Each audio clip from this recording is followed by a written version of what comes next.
Now, the capital suffered high levels of pollution again today, the same day the Mayor of London said he'd be funding schools in polluted areas to look at ways to deal with poor quality air.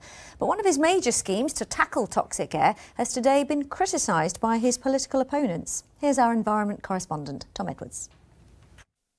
From the air, you can clearly make out today the pollution over London.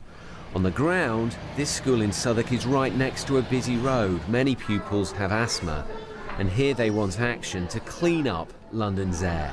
It's like that all the time, and I'm very aware of when I change a display just in the entrance here, that as I clean the shelves of a glass cabinet, it comes off with black dirt. So even though the doors are shut all day, it's coming in. My problem is the bad guys are criticising me and not supporting me doing it. That's why I need your help. Today, pollution got political as the Mayor laid into his opponents. He'll now fund audits of 50 schools which will recommend measures to reduce pollution, such as moving entrances and play areas or changing road layouts. I've announced today a package to support schools in London using an objective criteria. Those schools in the most polluting parts of London, the dirtiest parts of London, will be more likely to get the funding. That's not politicising it, that's addressing the issues. The Mayor's taken some really good steps. The commitment to the ultra-low emission zone and expanding it from the north to south circular, for example, will be very important to clean up London's air. London's air is particularly poor at the moment. According to City Hall, a lack of wind isn't blowing away vehicle emissions and pollutants from domestic wood burning.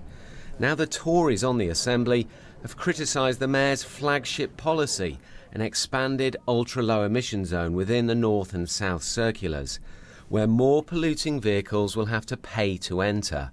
They say it won't deliver big enough benefits. We think that the Mayor should use the money that would have to be made available for the wider zone going to the North and South Circular in a much more targeted way. We think he can procure over 2,000 hybrid buses, for example. He can retrofit 10,000 of the black taxis to put them on liquid petroleum gas, which is zero emission. We think that those measures will be much more targeted and will deliver a much more beneficial result than simply expanding the zone, which is what he's proposing at the moment. The Mayor says his policies will work, although while the capital continues to suffer from bad air quality campaigners say he should go much further. Tom Edwards, BBC London News. Pollution. We usually talk about the number of cars, buses and trucks on London's roads. But adding to that set of fumes is a newer culprit, wood burners, which are on the increase. Well, today's revelation came on the day the Mayor vowed to help cut pollution levels at the 50 most polluted schools in London, as Martin Stew reports. Even after the mist lifted this morning, London's air was still thick with particles. Not moisture from clouds, but poisonous dust. In the cold, static air, the usual traffic fumes have mixed with smoke from wood-burning stoves. The growing trend to heat homes on winter nights and of smogs we regularly experienced in the 50s.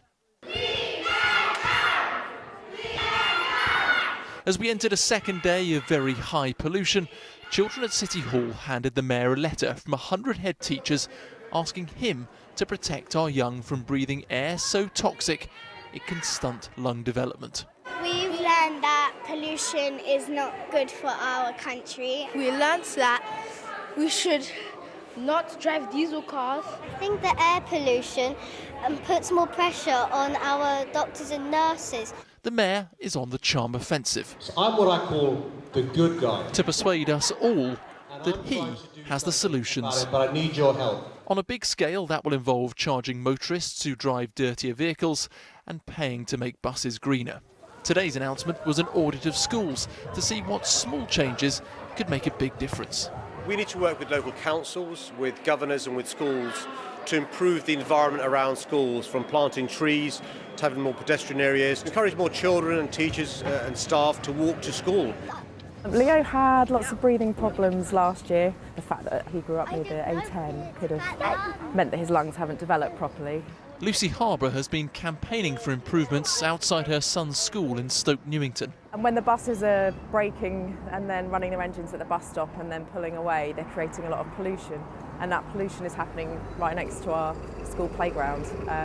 So we'd like to maybe get councils to think about whether bus stops should be moved With pollution high again tomorrow, pressure is building on those councils to comply, and for those using wood burners with the wrong sort of fuel to be fined. Martin, the Mayor talking a big game there. He is talking a big game, and he actually came out and said this on camera too. Independent experts say my plans, the package, are the most bold and ambitious of any major city in the world. So that's a very big statement, Yeah. and I put it to Client Earth, which is the pressure group who successfully sued the government on air pollution, and they said, well, actually, he's doing a lot right, but compared to other cities, we're not doing quite as well. He's got some very good plans, yes. In the long term, we're going to have some quite radical policies, and we welcome those. But what we need now, during these days where we have high pollution, we'd like to see some emergency measures brought in, taking some cars off the road, controlling traffic, so we're not having to breathe in this sort of toxic air that we've been breathing in these past few days. So how do we compare with other cities then? Well, I think Paris is probably the best comparison. They do things differently. We have these extreme episodes. So some things they do, first of all, is they do alternate cars. So depending on whether you've got an even or an odd number plate, you can take your car into the city. They also do free or subsidised public transport on days when we've got really bad pollution. And they've put a plan in to ban all diesel vehicles completely by 2025. Okay. So some slightly different things. Very complicated. If you've got that, here's the weather.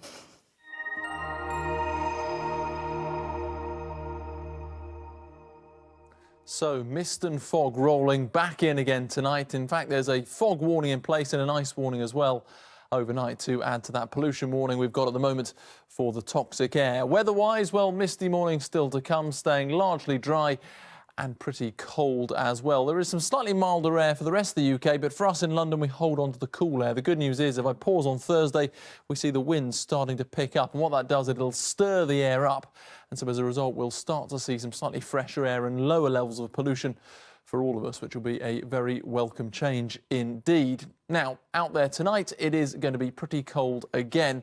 Largely widespread mist and fog. The blue patches showing there'll be a hard frost, and there is a risk of ice as well, because for most of us, once more, the temperature's tumbling below freezing, down to -2 at Gatwick. As you can see, they're still relatively light winds. Tomorrow morning, the wind will pick up ever so slightly, and so as a result, the mist and fog should clear quicker than it did this morning. On the downside, there's not going to be as much sunshine, so as the mist lifts, it's being replaced by some relatively low cloud. And with that low cloud, particularly out towards the east, we're looking at some very cold temperatures, highs of just 2 in Sevenoaks. They're a chilly day for all of us, and it's staying pretty cold as well. As I mentioned, the wind is going to pick up a little bit on Thursday, which will bring some slightly fresher air. It's also going to bring some colder temperatures, so struggling to get above 5 degrees under the cloud. It then gets a shade milder as we head towards the weekend. 1 or 2 weather fronts pushing through, bringing with them 1 or 2 light bits of rain, but it'll be a largely dry picture.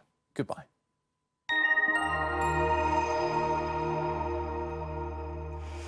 Right, we're back with the latest.